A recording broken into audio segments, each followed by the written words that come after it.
welcome. That's how you always. Why do you start like this? Sorry. Anyway, I apologize. you're crazy. Hi guys, I'm Yazz.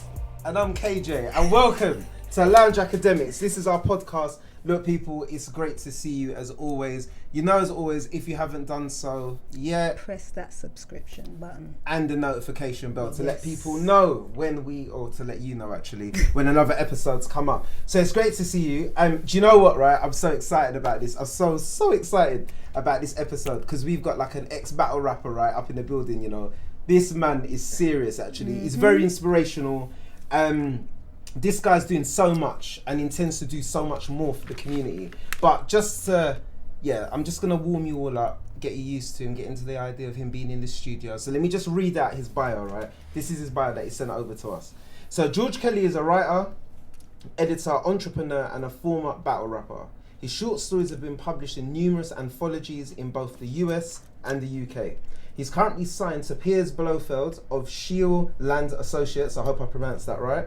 In his battle rap days, he toured England and performed in front of thousands of drunk fans. He battled at Outlook Festival in Croatia and on Venice Beach against a group of Mexican gangsters. Now, we need to get into this, right? He's the founder of The Right Path, a 12-week creative writing course designed to help troubled teens express themselves and re-engage with education. He's married to the love of his life and he has 4 beautiful kids. Oh, that's nice. I like the way you put that last. It's Enigma, George Kelly. Woo! Make some noise. George, what's happening, man? You right? It's good to see you, man. No, it's good. It's good to have you here, man. Definitely. And it's good to be here. Dude, you put a lot of pressure on me. You did this whole intro and now I've got to be live up to it. But bro, you're that guy, man. You're that guy. Because look, also, we have a grand champ. Exactly. Yeah, we need to add the grand champ. This isn't our award. We'd love to claim it. Right? His name ain't on it, so we could take it. But look, man, he's also the grand champ of 2019's Big Ideas Challenge, yeah? Well but done. we're going to get into all of that. I mean, I just want to say well done, man. Yeah. You're doing so much. Definitely. But I'm sure we're going to unpick that in due course anyway. But, you know, we always ask our guests when we first get them in the studio, we always ask, do you know what, after that massive intro and bio, what is the story behind your brand? How have you got to doing what you do, man? Mm-hmm. The story behind my brand. Sorry, I'm kicking all your equipment. He said don't move and the first thing I did was do something. That's my way of delaying because I don't know what the answer is to the story of my brand. I don't know, like everything's just followed one after the other and it's all linked together. So like battle rapping's linked to writing, the writing's linked to the right path, which I'm doing, which I wanted to do. Like it all revolves around the written word, basically. So I guess I've just been doing what I'm passionate about, and I've been doing that over many years, and then it's led to where I am now. I've just followed that path. It's a natural progression. I haven't like forced it. So. Okay, but where did that buzz come from? I mean, because you're a talented guy, man. I've heard, like I said, we're gonna get into it in terms of your writing and your battle rap days, all of that. You know, to write the way that you do. What was the spark? What was the inspiration? What led to that? So back in school when I was like, I don't know, 14, 15, and I heard the Marshall Mathers LP. Eminem. Well, what happened was some girl was like, oh, you remind me of Eminem, because I was a bit of a prick. So like, who's Eminem? And I was like, what? Eminem? Hip hop? Is that like hip hop? I didn't know what hip hop was. And then so I listened to it and I was like, oh shit, this is fucked up. So then I started like writing my own raps and like passing them around school, and I wrote about the teachers and I wrote about some of my other students. So that was kind of like battle rap type stuff back even then. And then like I wrote a few short stories and they got passed around, and I kind of got the buzz. I got that validation from everyone, like, oh, you're so amazing, like when are you doing your next story, when are you writing your next rap? And then from then I was hooked in it. I was like, all right, I want to be a writer. Because I originally wanted to be a footballer. That was the thing that I was going to be. Up until I was about 14, I was like, I'm going to play for England. Dreams, you know what I mean? But I was good though. Like it wasn't like most guys, you're shit and want to be a footballer. Like, I was good. But there was some talent there, yeah. Well, yeah, there was some talent. But then I had trials for Watford and I was shit. And then I realised that maybe I was good because the people around me weren't as good as me. And then when I get up to that level, I wasn't. Anyway, that's irrelevant. But so then I did the writing thing, and I was like, that's the thing that I'm going to be about, basically. And and just carried that on from there, really. And that literally started from school, and you just kind of continued and kind of built on that. Yeah, like I I got kicked out of DT permanently because I couldn't make a box. What's that, design technology? Yeah, I had to make a box, and the guy was like, it's like 6 pieces of wood. I was like, I can't do it. And then he's like, all right, well, you're wasting my time. You got to sit outside the class at this little table. You can do whatever you want, but don't come in my class. So Got for your about writing skills And on more there. importantly, don't do a box. So, exactly. I couldn't do the box, couldn't do anything. So I sat at a table. I got given my DT workbook, and I just wrote a novel longhand, and then it's just carried on from there. I was like I said, I was writing the raps, but I never had the confidence to spit the raps out loud because I thought like, all right, people like me at school. If I try and rap and I'm shit, then I would be losing my cred or whatever, you know. And then it's like suddenly I'm one of these guys that's getting bullied or some shit. But so I used to write them and give them out to people. People were like, yo, are you gonna spit it? And I'm like, nah, don't worry about it. Like, just read it. It's good. And then so I think that's why I didn't really get into properly rapping like everyone else, because I was scared to do it out loud. Whereas if I have a story, you're judging me based on my words, not on my delivery. I've got a bit of a squeaky voice anyway, so I didn't want to be like, yo, your man's going to do this. You know? So Okay, but so sort of, yeah, just sort of go. Yeah, it went through like that. Yeah. I wrote stories, I put them online, I entered competitions. so it's mainly the written words, really. Yeah. That was the first. So were you one of those guys that, you know, because I know I did this, I think everyone did this, back at home, right, you know, your bedroom and whatever, you used to play your track, an instrumental, and try and ride over the beat, or something going on like he was like on stage. Everyone did it common now, like I was with B.I.G. and Tupac. But did that ever occur or anything? Did you ever do anything like that? Yeah, so I'd be at home and I'd be writing lyrics. Yeah. But a lot of the time, my inspiration was people at school or things at school. So like, this teacher, I remember he was a bit of a dickhead. I'm going to write a whole thing about him. And then I'd write it and I'd bring it in and show people. But even at home, I wouldn't rap it out loud. I'd like rap it in my head. So I'd be trying to ride the beat in my head, but it just, I don't know, I was never confident enough to just, to do it like that. And then the raps got found by teachers. And there was a whole, they called an assembly, they were threatening to kick me out of school. Serious? Wow. What, is Yeah. that because you're looking to burn down the building and What? stuff and 'Cause- advocating to Makes kill the sense. teachers? No, I'm just assuming. Wait, no, it was stuff like that. Okay, It was wow. like, you know, I had a lyric where, remember, I was 15 and I was listening to Eminem. It's fine, that's fine. But it was something like, I'm a Adolescent stages. superhero rapist, I Yeah. wear a cape when I rape. Something like Stop that. it. Like, terrible, Yeah. obviously, but I'm 15. And the teacher's found it, the teacher comes up to me and she's like, you know, if there's any rapes in the area, we've got to tell the Oh my police about your gosh. lyrics.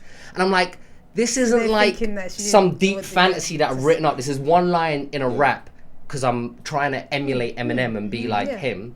And they said that, and then I had stuff obviously about killing the teachers, called an assembly, they brought me in. Teachers coming up to me, I'm so disappointed in you, George. We thought you were better than that, blah, blah. They thought he was going to be a serial killer. Yeah, serial killer. And then it's like, if anyone else is seen to do raps in his schools, we're going to talk to the police. And they made like such a massive deal about it. And no one thought to look at me and think, okay, so he's got an imagination, he's creative. Yeah. Let's harness that and put it in a more positive direction. You obviously like words, let's help you focus it over here. They just demonized me, and which worked in my favor. Obviously, you get demonized, and everyone's like, oh shit, got they're gonna cred. kick you Yeah, out. yeah, Yeah, yeah. exactly. But But still, it must have had some form of impact on you, right? yeah, well, it's just more like at that time I was thinking, how you know me, these teachers know me, you know what I'm like. How are you judging me like this based on my lyrics rather than seeing the talent, or at least the attempt at some kind of talent that I had? Like, it was, and which I guess links into what me wanting to do that for other kids and help them express themselves, because I know that teachers are a lot of teachers and see things in a very rigid way and very like, if you're not in this box, then you're just bad. You're just out here. Yeah. So. But I wondered also, how acceptable, I mean, I'm imagining usually battle raps and that type of way is maybe associated with a certain culture or certain people with a certain ethnicity. Or I wondered if also that kind of bucked any trends or expectations. Because, What, the fact that I was white rapping? Yeah, basically, yeah. I don't know. Because Eminem was so big at the time, I guess he's the main one that bucked that trend. Yeah. Because he made rap mainstream, like so mainstream. Everyone like was the Marshall Mathers LP back then. When I was like 14, 15, that's what everyone was listening to. Everyone at school, everyone anywhere. It's like biggest selling rap album of all time, I think. I don't know. But That's the first one, isn't it? Slim Shady. Yeah? No. This is the second one. Oh, Slim second. Shady was the first one, and that made a bit of an impact. But Marshall Mathers LP, that's when he fully. Yeah. It's when he did Stan. Okay, yeah. That's when he blew, and then Well, he did. that's very apt and appropriate, isn't it? Yeah. Given the content. Yeah. But yeah. So like even obviously there was 8 Mile and stuff like that had battle rap in it. So I don't think anyone thought of it as a white black thing. Not that I remember anyway. I don't remember anyone saying, "What, you're white? You rap?" Like there was loads of people around that time that were doing like garage was quite big around then. I remember I called it garage once. Garage. Oh yeah, I was like, oh, I like that garage music, and everyone's like, Garage. who the fuck is? And then I just had to just look down and be like, all right, don't talk until you know what you're talking about. I didn't even know what garage music was. I just wanted it to look cool. Cool, yeah. But Which brings us on to, I guess, the don't flop stuff, right? Yeah. Because obviously, how how do you transition from being shy, being thingy, and then also going into the battle raps? Well, that was I wouldn't, when I was saying shy, like I wasn't shy around people. I was still quite extroverted, but it was more like I was always worried about losing my position in a school. I know, like it's cringy when you think now, but at that time, when you're like 14, 15, you're young, you're like, all right, I'm one of the cool ones. I don't want to mess that up. But then when I got older, I mean, I don't think I started doing battle rap till I was like maybe 25, 26, something like that. And what happened was I started going to these battle rap events, and I met one of my old school friends, and his brother was a co-founder of Don't Flop. And he remembered the raps that I used to send around, like cussing the shit out of people. Yeah. So he was like, I remember you being a bit of a dickhead, like you should do this. And so I thought, all right, why not? I'll try it. And that was it. And then I messaged the guy who runs it, and I said, can I have a tryout? And I just went in there. And I was kind of nervous the first time I went there. Like I hit a few shots of vodka at the bar. But I wasn't nervous the way I was back when I was a kid. Like it's different. I'm an adult. Like, if you don't like me, fuck you. Yeah. It's a bit of fun. Yeah, and then after doing the first one, now I'm never nervous. Now I can get on the stage and do it in front of thousands, and it means nothing. Because once you do the first one, that's the nerve-wracking one, and then it's fine after that. And obviously from Don't Flop as well. I mean, do you still because it was Enigma, right? That's that was my rap would name. you prefer George Enigma? Whatever you want to call me. Okay. George. George. Yeah, it's weird, like because people from the battle rap scene, a lot of them call me Enigma, and then all my friends who've known me years call me George. And then when they're both there, and one's calling me Enigma, it's George. Like a real paradox, like George, like a George and Enigma, can that coexist? Yeah. I guess it can. It can, yeah. Yeah. I don't mind whatever you want to call me. Cool. So like on the Don't Flop stage now, I've watched some of those. Yeah, I think I saw your battle rap with C Major. Yeah, that's one that when everyone's seen one of my battles, that's usually the one they've seen. C Major, that was serious though, bro. That seemed heated, man. It seemed emotional. I didn't like him. I like him now, but I hated him at the time. I just thought I wanted to destroy him. Was he? Because I heard you talking a lot about in relation to him. Is he Muslim? Was he? Yeah, I don't know if he is now. Okay. But he was then. He was. That's not why I hated him. No, of course not. Yeah, let's put that. What happened? What was it? Because obviously I haven't seen it. So he was like a white Muslim, 19-year-old teenager. He was very nerdy back then. Like he had the glasses and was like, oh yeah, hi. And he became a Muslim, I think, because his girlfriend was Muslim or something, so he converted. And then I just didn't like. I remember at the time I didn't like him because I felt like he ostracized himself from this community. Because battle rap, once you get into it, you kind of start knowing everyone in the scene and becoming friends with everyone. I felt like he distanced himself, and later on I understood why, because he didn't want to get sucked into it. Makes sense. He wanted to keep his own identity, and I rate that now. But at the time I was just like, no, you think you're too nice. Who do you think you are? Yeah, why you think you can't be one of us? Exactly. So I was like, alright, watch, when I battle him, I'm gonna fuck him up. You did, man. You ripped holes. So but he won that though, didn't he? He won that, right? Yeah. And the thing they don't show you is that everyone booed afterwards when he got the win. So I don't know.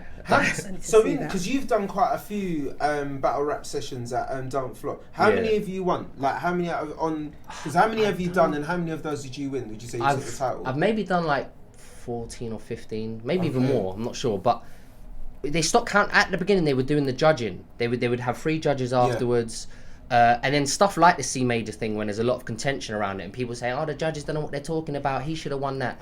They scrapped the judging after a while, and they scrapped before like your win count would come up on the screen, they stopped all of that stuff. So I don't even know how many I won. A lot of them weren't even judged. It was just for the audience to decide who won. Yeah. And it doesn't really matter. Like even the C major one at the time, I was pissed off. I thought I've done really good, and it was part of a tournament where you can win some money. But then later on, it's irrelevant. Like I had fun doing it. He had fun doing it. You know, I'm really good friends with him now, and it's just how it is. It's like boxing. You have a fight, you hate them. Afterwards, you're all hugging and shit. Them, So. And that's what I wanted to ask you, because like I said, I was never, obviously I've never been to any of the Don't Flop sessions. I've never been there, but that atmosphere looks intense, man. Yeah. Like it's very, because everyone's standing, you're all like in a sweatbox, man. Everyone is intense, and I think you guys have just about got enough room to kind of do your thing. You got a camera in the back of your head, or one in at your the face, side. There's like one two at of the them. side. Yeah, so it looks really a bit like how it is in there, but a bit intense. And did anyone, was there any like real beef? Did anything kick off like after that? Did anyone like, what man, like I feel like what my ego they just said that. Take it personal. I don't know, like even in that C major battle, at one point he kind of half tries to headbutt me. Wow. He does this thing, and there were like heated things like that because there were. This is why it was so good back then that I think it's lost a lot of its power now. Is that back then we didn't all know each other. There was like animosity between certain people. So when I was battling C major, there was an intensity. He didn't like me, I didn't like him, and it was quite aggressive. And like you said, it was in this little circle. But now it's got to the point that everyone knows each other, everyone likes each other. So it's not, and even the stuff you're saying, I'm thinking, because you said you saw like my Cracker battle, like when we were saying off camera. Me and Cracker were such good friends that like when I didn't really know what to say, I just started clowning him a little bit, like, oh, you're ginger or whatever. Whereas before, if I didn't like him, I'd be like, you've gone in. You are an abortion that should have happened. You know, whatever. Like, you are fucking. I would have gone deep, but I mean, there were certain incidents that happened over the years. There was a time when someone, this international guy came over, Caustic, and he battled this guy called Jefferson Price, and he exposed that he'd been cheating on his fiance, his pregnant fiance, with some known like groupies in the scene, and. Then like he walked off the stage and his friend came and swung for him and that was deep. Messy. That was it looks it, but I think all that come on now, even we're in the gym, right, all us guys, all that testosterone, man, it goes a bit mad, you know what I mean? But I think there's a line though, because it's like, if let's say I'm battling you and I talk about the fact that you're bald or whatever. It's not really crossing the line, but let's say I bring up a family member of yours that's got a disability or something, or even just I know something about you, like the thing with the guy's fiance. I don't think that's fair to bring that up in a battle. You're going to ruin his actual life.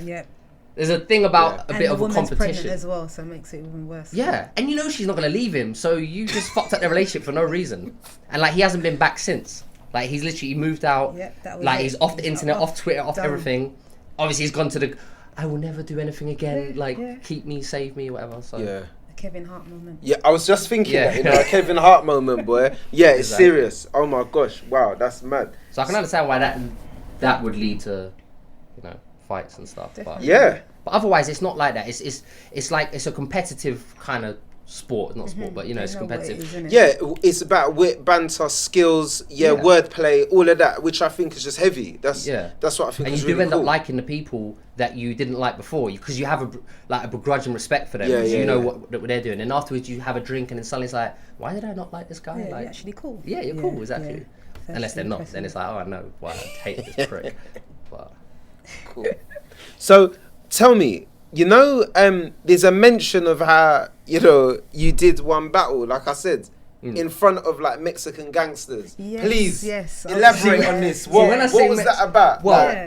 Did you join the cartel? What happened? I didn't know they were gangsters at the time, and maybe they weren't. But because I got drunk and I was on the beach, and then I just started freestyle. Like I'm saying, I can't freestyle. When I'm drunk, I'll freestyle. And I was freestyle battling. Where's the alcohol? I was freestyle battling with a bunch of people just randomly walking down Venice Beach, like your hair's fucked up and your shoes are too, whatever. And they're like, what?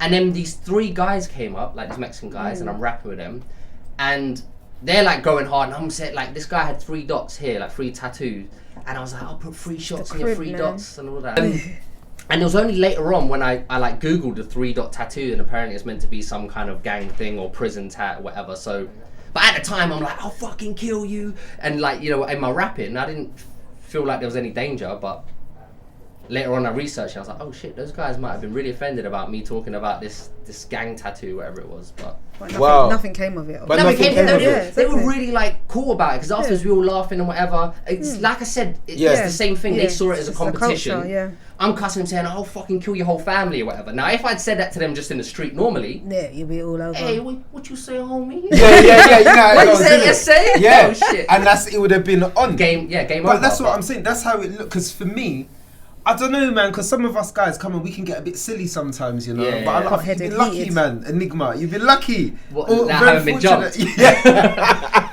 As a It's result. weird that it's almost like people on a subconscious level understand the context of it. So you get into a freestyle and you start saying something, they're not taking it seriously, and it's weird because things that you would never say out of a battle rap, you're saying in, and neither of you are taking it seriously. You can go really deep on someone, and even if you tried to say that as banter, but out of battle rap, you know, like, your baby mother's got one leg or whatever. It's like, why the fuck are you bringing it up? I'll kill you, whatever. But in a battle rap, it's like, yeah, It's okay. So there's never been a time that you felt offended. Me? anything? No.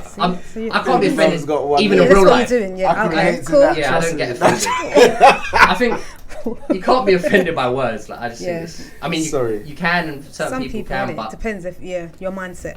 I'm made of stone. I'm just sort of like, let me see your actions. If you treat me nicely and you say some shit, whatever, I'm like, This goes over the head.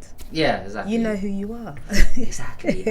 I'm secure in who I am. So That's right. People say Yeah. it can't affect me. Exactly. If you talk to me when I was 15, I might be like, yeah, what are you saying that for? Yeah. Exactly. Okay. Kick off. Yeah, exactly. Don't But talk I about mean- my spots. It's and in terms of the battle rap now, because have you moved on from that now? You're not really in that world, or Yeah, like I still go to the events sometimes, and I still speak to some of the people, and I still get an itch every now and then to go back and do it, but it's just I've got so much other stuff going on that's more important than battle rap. Like battle rap didn't get me rich; it got me fans, but not for something that I really wanted fans for. Like what's really important to me is my writing. I want people to look at my stories or my novels and be like, I love your writing. They come to me, I love your battles. Okay, thank you, I appreciate it, but this is what I want to do. This is the career I want to build. And it was almost like I kind of went too much on the battle rap side and got distracted from my main goal. This is a bit of fun. But has that, in a way, from getting the fanfare and all of that, would you say that's kind of complemented and helped in terms of, you know, George Kelly fiction and stuff, which we're going to go on to talk about? But Yeah. No, definitely. It's been a positive experience, and it gave me a platform, and it gave me fans who are interested in my other work, which otherwise they wouldn't have been. I would have just been on the internet just shouting into the distance, whatever, no one would care. But because people have followed my journey and seen my battles and they like it, they'll be like, oh, what else are you doing? I'd love to read your They're writing. showing I'd love to do interest, this. yeah. Yeah, so it's definitely helped, and I would never go back and change it. okay. It just got to a point where I was battling like every month, and that means 2-3 weeks of writing preparation. Like my life's on hold because I have to memorize every single word that I'm saying, and I don't want to choke on stage in front of everyone. So Of a Canibus moment, but yeah, exactly, and I was there for that. In you were there. What Canibus against? Disaster. Disaster. You I were was there. Yeah, I went to LA to watch that. That's Wow. when I ended up Kids. battling the Mexican gangsters on Venice Beach. Okay. That was the Yeah, same when he had to time. draw for his notepad, he went to Yeah, go I for was his there. That note. was so awkward. And the version you see Wow. online, they cut out about 40 minutes. He was choking for like... So they'll show him choking for like 10, 15 seconds. He was choking for about 2 minutes at a time. Being like, hold up. And he's looking at his pad and like flipping it and, yo, what's the lines I gotta say? And whatever. They didn't show the bits where he got on stage afterwards and he had a rant at the audience. Man, fuck you. I come here for this to help you guys. I'm Canibus, motherfucker. Like, Really? yeah, it's crazy. And then afterwards, outside... Imagine that you were there for that. I didn't I even was know. there, yeah. Canibus outside. I'm saying, like, I was being nice. Oh, he's like, don't worry about it. Hey, yo, we're going like afterwards to dinner. You want to come? I'm like, Canibus is inviting me to dinner. You have fucking fallen off, like, because That's obviously exclusive, man. he had lost so much value in that moment that everyone was treating him He's a like he nice wasn't a guy. star anymore. Now he's looking at people like me, like, oh, someone's talking to me. All right, come Yeah. to-" I didn't go dinner with him, but you know, I was saying like with his crew, he's all like come around, whatever. And I was like, I know you from obviously my Eminem days when you had Yeah. beef with Eminem, and It's a big time guy. Yeah, it's a shame, man. That he literally, I saw the videos, man, all signifying symbolic of burying him and all that, and funerals that he got buried from that battle rap. That it's people sad, were man. booing, like because I paid what £125 for my ticket, and that's what everyone was paying there, a lot of money. Serious. And he couldn't even be bothered to learn it and come there. He's come with a fucking notepad. But but looking at the rap, Was he high? but he just looked like something was wrong. Like he looked really vulnerable. He looked fragile, There's a lot man. going on, The maybe. guy looked, and obviously I think that whole LL Cool J thing, I think that crushed his career. I think that smashed him to pieces, in my opinion, anyway. and this was meant to be the comeback. Yeah.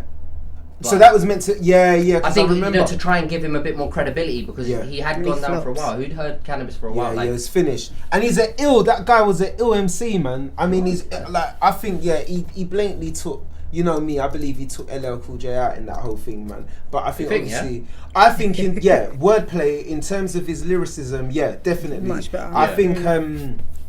I think he took. I mean, I'm not a big fan of LL Cool J anyway, but I can be objective in that and say that. Yeah, I thought Canibus dealt with him, but I think obviously LL Cool J is LL Cool J, isn't He's got the charisma. That's what I'm saying. The star appeal, he's got the star appeal. He's got the fans. He's got everybody behind him, and I think that was. I think that was career suicide. You know, I think that was career suicide when he did that. So for me, just waving off to her, I guess off camera. Do you know what I mean? So but it's all good. But I think in terms of like moving on now, right? Because obviously we know you're into writing, you do publishing. Obviously we know you got an agent, you got all that stuff. Tell us about that George Kelly fiction. So if we were gonna go back a bit, then obviously, like I said, I was writing, I was sending off my stuff, and it was a long process. So I remember the stuff I sent out when I was 18, 19, and I was getting rejection after rejection.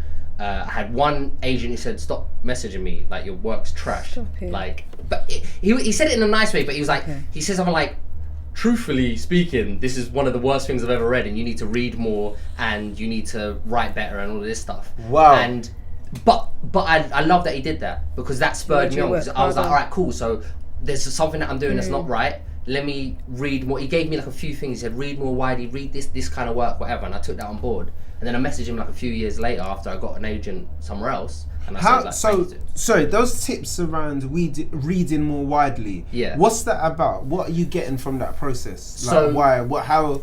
Just out of interest. So he was saying like my work was pretty one-dimensional, and he was saying like I need to read work from different genres. Okay. To learn how different writers do it. Okay. Same if it's the rap thing, different rappers with different styles, flow, style. Yeah.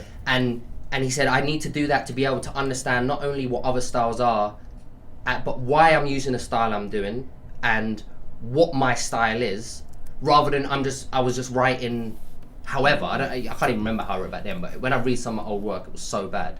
But he got me to analyze it and to step back and look at my work and realize that it's not at the level it needs to be.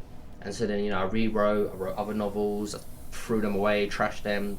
I was putting them on forums, getting feedback, and people were harsh when they're behind the internet screen. You can't see them. Like, what the fuck is this? Why would you ever put this online? Kill yourself, whatever. And I'm like, wow. Okay, well, back to the drawing board. That story obviously isn't any good. But I like the fact that all of that happened. So, some people see that and then they're just like, I'm going to give up. They're straight, yeah. So, and it's horrible that there are people out there that will happily try and end someone's career or like try and discourage them. But it's like that fable. Have you heard the fable with the violin guy? No. I don't know if I'm going to bore you guys with this. I'm going to tell you anyway. Go ahead. You can cut it out.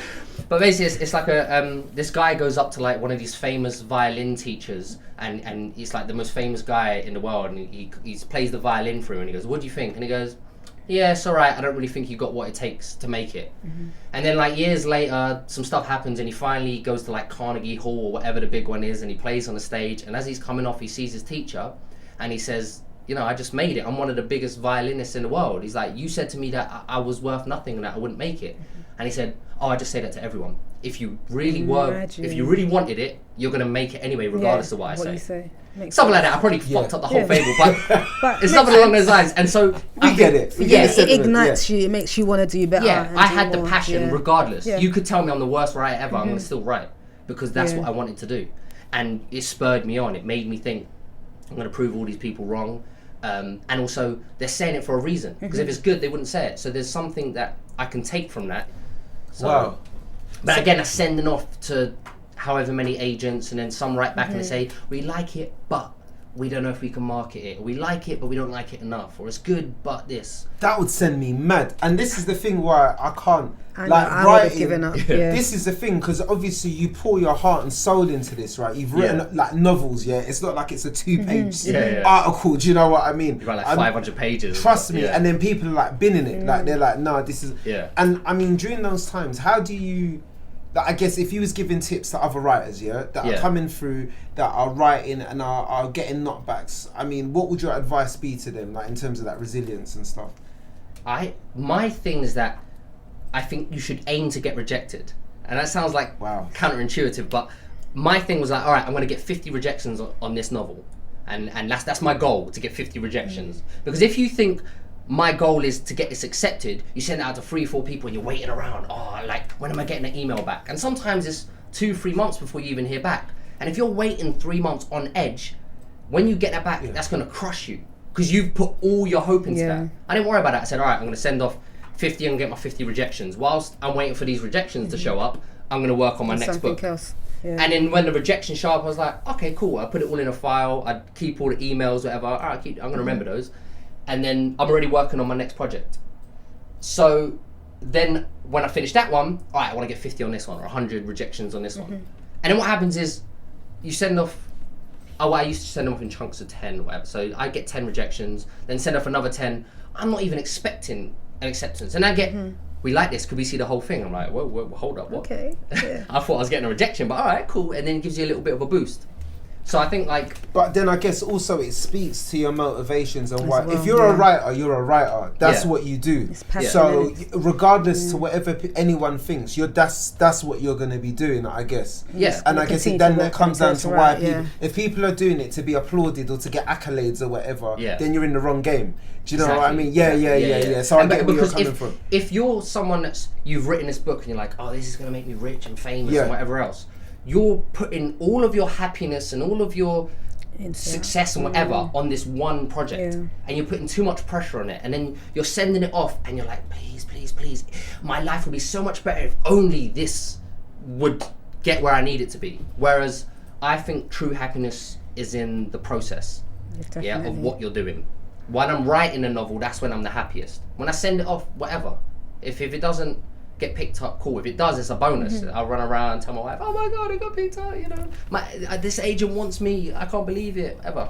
And then but that's not your goal. Lasts a couple days, and then I'm back, okay, what's the next thing I'm writing?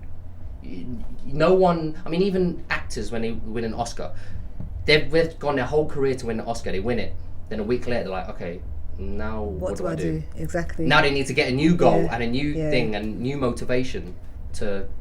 So can that? Yeah, grab the water. Yeah.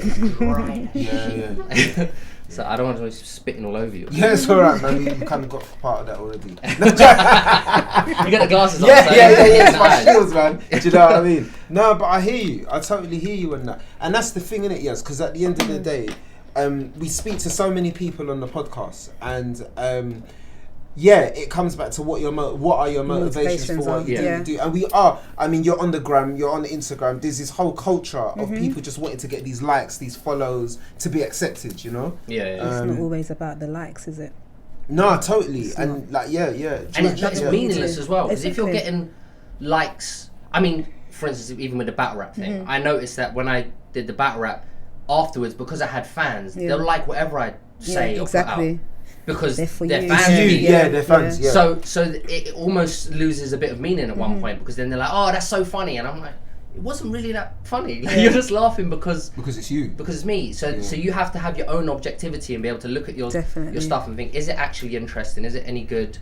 And like you said, you got to do it for the right reasons. Yeah. And if you're doing something for the right reasons, you should never really worry. Your metric of success should be based around why you're doing it and if you're happy doing it. If you're happy creating art or you know, like you said, doing a podcast, if that's what makes you happy and you wake up and you're like, I can't wait till later to film it. Yeah, you it's gotta like enjoy what you you seen do. Sister Act 2? You know when she's at the piano? If when you go to sleep you think about singing, And when you wake up, you think about singing, then girl, you a singer. Yeah. Well, shit, that's the same thing. Yeah. If that's what you think about, that's what you are. You don't need like some 8-year-old guy in a building to give you a contract to validate you. The validation comes from yourself. Are you happy with what you're doing? Yeah, totally, man. Totally. And I mean, how do you, because I know you've kind of spoken about the journey through getting an agent and stuff, but how do you move from actually writing from in your bedroom now, right, writing novels, getting rejected, getting stuff binned, to actually saying, yo, I'm now, here we are, I've got an agent, I've got an agent now. How does that transition happen? So like with agents, you got to send out a cover letter and the first 3 chapters usually, or 50 pages of your novel. So there's certain books like the writer and artist yearbook, whatever it is, and they give you all the emails and addresses. So I had to just, and this is back in the day, they wouldn't accept emails back in when I was doing it when I was like 19. So I had to print off the paper, and it cost me however much money, and I didn't have a lot to do it, and then I send it out and then wait months. And sometimes it come back and I'm like, they haven't even looked at this. I know they haven't. Like, it looks like it's just been just sitting there in the they open it and send it back. But yeah, and then eventually an agent will say, we really like this, can we see the rest of it? And sometimes they'll see the rest of it and say, we kind of liked it, but not enough. Or they'll say they want to come in for a talk. They'll talk to you. They'll talk about how they think they can progress your career, or as much. An agent needs you as much as you need them. Definitely. Like, they need if they think you're gonna make them money, they'll want to sign you. If they don't care if you're likable. Oh, you're a really nice guy, your writing's good, but if you're not making me money, that's goodbye. what they want, the money. They're there for that 10% or 15%, whatever. So how many agents would you say that you put your work in front of before you was kind of taken on? Just off the top of your head. 50, 100, I don't know, maybe. A lot, but that's in the early days. What I noticed, and this is, we send people that are trying to get out there, you start to see these little wins, and that's when you notice you're getting on the right path. But it's when, so first it comes with the form rejection. It's literally, this isn't for us. Then later on, like I'll rewrite it, or I'll write something new and I send it off, and then suddenly it's like, we sent this, my assistant sent this to me, so now I've gone one step. It's not quite for me, but I really liked it. So like, okay, so it's going up. Then it will be, I really like this, and I was almost thinking about taking it, but maybe not the right time. But send me your next work next year. Okay. Then you might get like a handwritten note sent to you. This was really good. Keep at it. And then that's when you're like, all right, cool. I'm making headway here. Something about what I'm doing is right, but not quite right enough. And what's that about? Is that the genre? Is that the style? When you know you're on the right path? What is the indicators? I mean, it's probably. The writing's getting better, but it's just not polished enough. There might still be like awkward sentences here and there. Maybe the actual plot, a lot of the time it's like, you're a really good writer, you can do your words great, but the plot is boring. They read a couple chapters and they're like, there's nothing drawing me into the story to keep on reading. So they might say to you, you're a good writer, but you need to work on it. And what that means is make your story more compelling, make it. So is there a time when you've had to retweak it and then they're happy with it, or is it just you have to start all over again from scratch? What happens to all the work that has been rejected? So even the novel that my agent's trying to sell now, I first wrote that when I was 24, 10 years ago. That was my first agent saw that one and kind of liked it. And that's been through so many rewrites. It started off 80,000 words. Then it was 200,000. Then it went down to 100,000. Then 150,000. So essentially, and I've probably rewritten about 20 times. So essentially, I've written 20 novels. For there only to be one. And then I've got a file of like cut words of like 150,000 cut words, which I might never do anything with. But you just keep it just. You never know. But it's just like if we're gonna go back to Eminem with "Lose Yourself." I don't know if you've heard the original version of "Lose Yourself." But there's an original version of Lose Yourself where it's completely different, the chorus different, but same beat. And he wrote that, and if you listen to it, it's alright, it's average. But if he didn't rewrite that, and he didn't change it, he wouldn't have had one of the biggest songs. That was on the Billboard for like a year or something. Wow. And when I look at my work, I can see how much it's improved compared to those versions. But you got to do it every time, it's annoying, you finish it. I spent 3-4 months writing this thing, it's 500 pages. And I think it's perfect. And I send it off to all my like beta readers. They come back. This doesn't make sense. This character's boring. This scene is too long. Gotta go back again. Redo it. Rewrite it. and it's arduous, but Yeah. at the end of it, you get have something that you're proud of, and you know that it works on every level, and you know that you've made it the best it can be. And the people that succeed, I think, are the people that are willing to go that bit extra, rather than think it's good enough. It has to be better than good enough. Good enough isn't good enough. Like, it has to be the best you can possibly be. Look at that and be like, I know I could make this better, but it's a lot of work. Dude, that would send me mad. Yeah, so you must be up for hours sometimes, no? Yeah, Just that send me mad, how long man. do these things take? Sometimes the rewrite takes longer than writing the book. Like, I can write a Exactly. novel in a of couple course. months. You got to read back over the whole thing and pull one bit out of chapter 1 and then realise there's a knock-on effect and it's fucked up the next 15 chapters. Wow. Because now mad. this guy I get it. chapter 8 has no reason to do what he did because you pulled that thing out in chapter 1 where his mum used to beat him or whatever. long. But that can't be there, so then you have to shift it around. Yeah, so because I'm like this, like headbutting the table, Wow. and then my wife's calling me. What do you want for dinner? I don't give a fuck about dinner right now. Don't talk to me. I love you. Bye. I was gonna ask, how do you juggle that? And you've got 4 children as well. Kids, yeah. I love the way you ended that. I love you. Bye. You gotta say that when you're like frustrated. Yeah. Look, don't fucking. I love you. Yeah. Alright, don't talk to me, but I love you. Like that. I'm just onto something here. Yeah, exactly. I'm like, I've got a headache, and same like I said with the kids. And Wow. How do you juggle like typical day? what I tend to do is get up really early before they're up. Or they might be up, but it's like, I was don't going try to say, to come because out the kids these bedroom days, they get up before. early, right? Yeah. 6 in the morning. Yeah, they might get up, but if I'm up at 6 in the morning, I'm in the front room doing my work, don't try coming at 6 in the morning to watch TV. I'll be like, alright, you stay in the room, come out at 8 or something, and then give me time just to get my work, and then I can give you my full attention. Because otherwise they're going to be talking to me, oh Daddy, I learned this new Fortnite dance. Yeah, I don't give a fuck about Fortnite, I'm trying to deal with my novel right here. Whereas at least once I've got that done, I can indulge them and listen to their interesting stories about Fortnite, you know, whatever. Fun. You know, kids are like. It's tough, man. Love them. And you're juggling a lot. Yeah, it's about time management. I think, you know, like people think they think writing a novel is such a massive undertaking. Like, no way you can write 500 pages, but I don't write 500 pages in one day. Yeah. I could it's take over time. Yeah. an hour in the morning. I bang out 1,500 words, maybe 2,000 words. That builds up, and after 3 months, you've got like 90,000 words. I don't know the maths, but But obviously, And you've it's been done. juggling it well because you are a grand champ. Exactly. And like Exactly that. how did that happen? The right path. I mean, this award. Tell us about this. How did you get this blinging glass award right here? Well, again, that's an idea I'd had for a long time, which was linked into the writing, where I was thinking it would be kind of cool to teach troubled kids to reflect upon their choices, but through the medium of writing stories or spitting everywhere. No, but it was originally like through films, because what I wanted to do was go into a class, get 20 kids, let's write a film between us, and then let's go out and film it. But the logistics of that and the money involved, like it wasn't really sort do of a viable. screenplay. They could, but I wanted it to be like we all do the screenplay together. But I wanted it to be, it moves into something. but I wanted it to be a thing of like, okay, you see this character, what's he doing? Okay, he's selling drugs. Well, what's going to happen to him if he does that? Well, he might end up in jail or dead or whatever. It's like, okay, so what could his choice be? What could he do instead of that? Well, he could try and get a job. No, but he can't get a job. He doesn't got any like, education or whatever. All right, so what other, you know, like get them to sort of reflect on things going on in the world, but through a character. Because if I say to the kid, yeah, but what are you going to do with your life?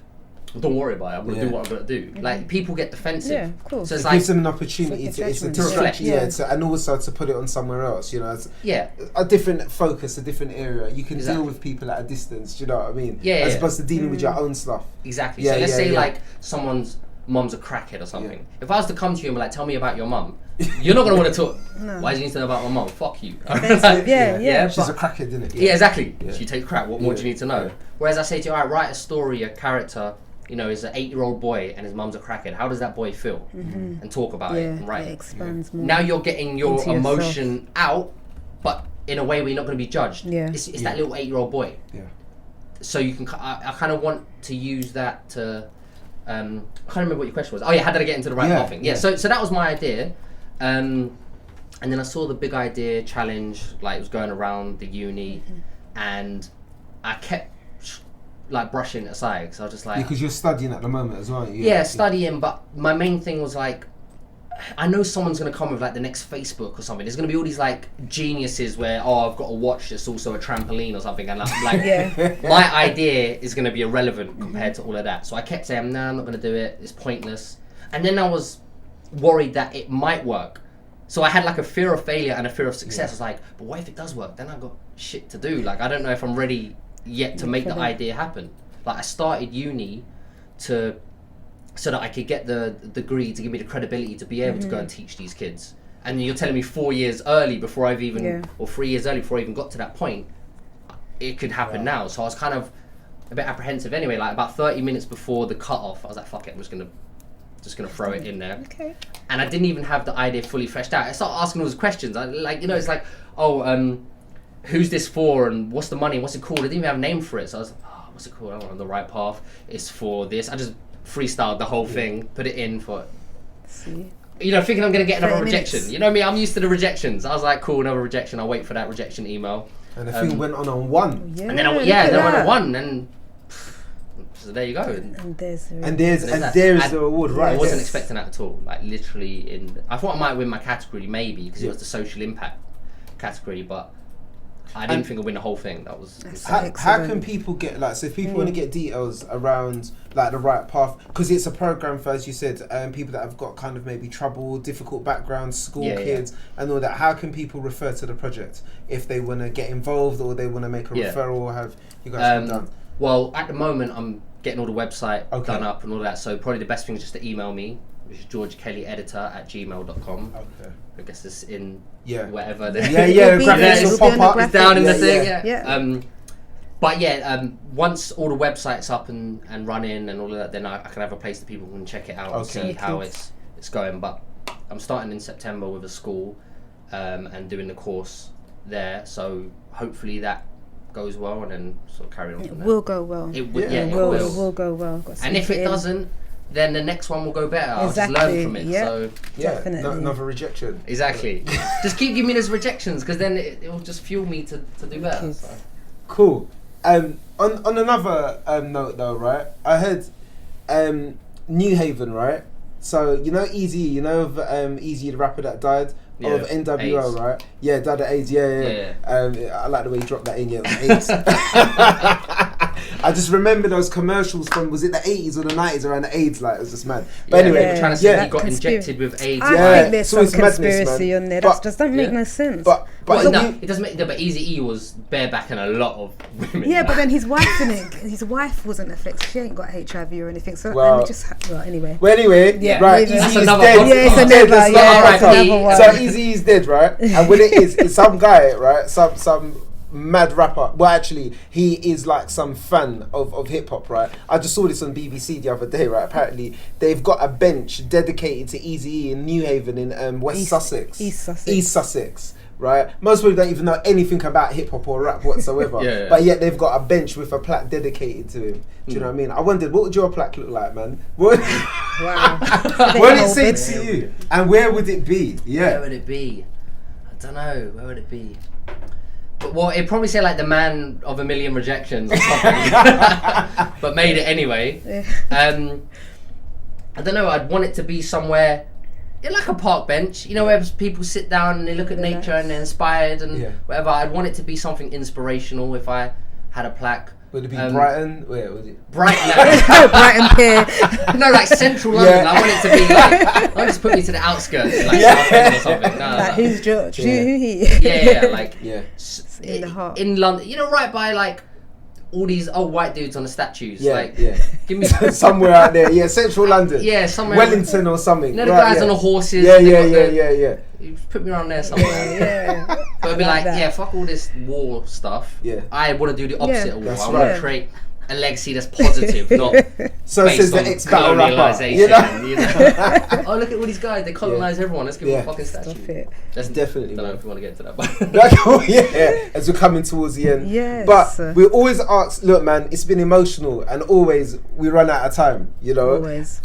But we always ask our guests, if there was one other person, right, sitting in the seat just where you are in the lounge, so you would recommend who they got to be living, they got to be breathing, they got to be here, they could definitely make it onto the podcast. Who would you recommend to sit in that seat?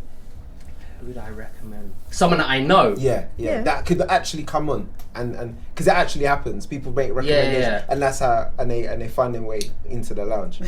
I'd say probably Tony D would be a good one because he's a battle rapper, but he also rapped with Poisonous Poets. I think that's what they're called, or Poisonous Pen. But they with Low Key, so he was in a group with Low Key, and he also teaches sort of troubled kids and stuff like that. He used to do PRU, I think it's Pupil Referral Unit. Used to work in those whatever. Yeah. And he's got quite a lot. He's got quite a lot of interesting stories. I think he would be a good one. Is that Tony D? Yeah. Tony D. Okay, cool. And he was the Don't Flop champion. Wicked. He's a much better rapper than I am. Like he's done it all. Okay, cool. We might have to hook that. You know, we might need to He'd be an interesting guy. Resurrect, Don't Flop. You know. Top of my head, Yeah, it'd be cool. But you know what? It's been emotional. It's been great having you. Thank you. This is George the Enigma Kelly. Do you know what I mean? Thank you. Grand Sham, can we keep this? Like, I really like this. It looks good here. You know, could you can keep it. Yeah, could cool. use a compass point or something. Itch it in. I'll make you like a cheap, shitty version. Pretty heavy as well. Cool. That's a murder weapon. It is. Yeah. Well, Trust, brilliant. Thank you. Cool. Thanks for having me.